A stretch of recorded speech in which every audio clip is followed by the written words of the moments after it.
রাধা রাধা মা। রাধে রাধে। এই যে এত জায়গায় আমরা দীপদান করতে যাচ্ছি, এই দীপদানের প্রত্যেকটা জায়গায় যে একটা কথা যে আমাদের একাদশী থেকে, আমাদের পূর্ণিমা থেকে দীপদান মহোৎসব স্টার্ট হয়েছে, কার্তিক মাস স্টার্ট হয়েছে।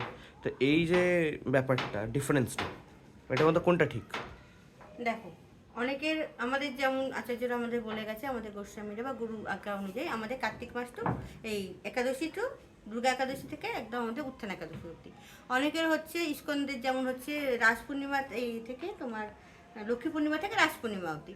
আবার অনেকে করছে শুধু কার্তিক মাসটা দীপদান করছে, মহোৎসব করছে। কিন্তু এই যে বিচারটা, এটা কিন্তু আমাদের করার মতো না।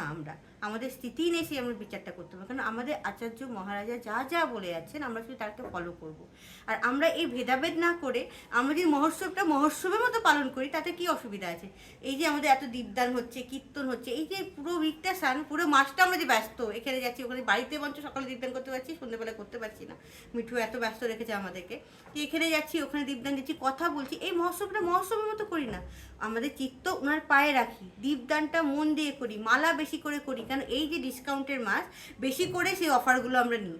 নাকি এই ভাবতে থাকি ওরা ঠিক, ওটা ঠিক, এটা ঠিক না, আমরা ঠিক, আমরা বড় ওরা বড় না, এগুলো না, সবাই সব জায়গায় ঠিক। আর যদি মনে করো আমাকে বলে একাদশীর পর যে 5টা দিন থাকে, মানে এ অবধি পূর্ণিমা অবধি, আমি এই 5টা দিনও টানবো। কেন? সত্যিকারই তোরও যেটা স্থিতি হয় আমার স্থিতি হয়, যখন আমাদের দামোদর মাস শেষ হয়ে যায় তখন আমাদের খুব কান্না পায়, খুব কষ্ট হয়। তো যতটা বাড়ানো যায় ততটা বাড়াই না, অত ভেদাভেদ কেন করবো, তাই না? রাধে রাধে।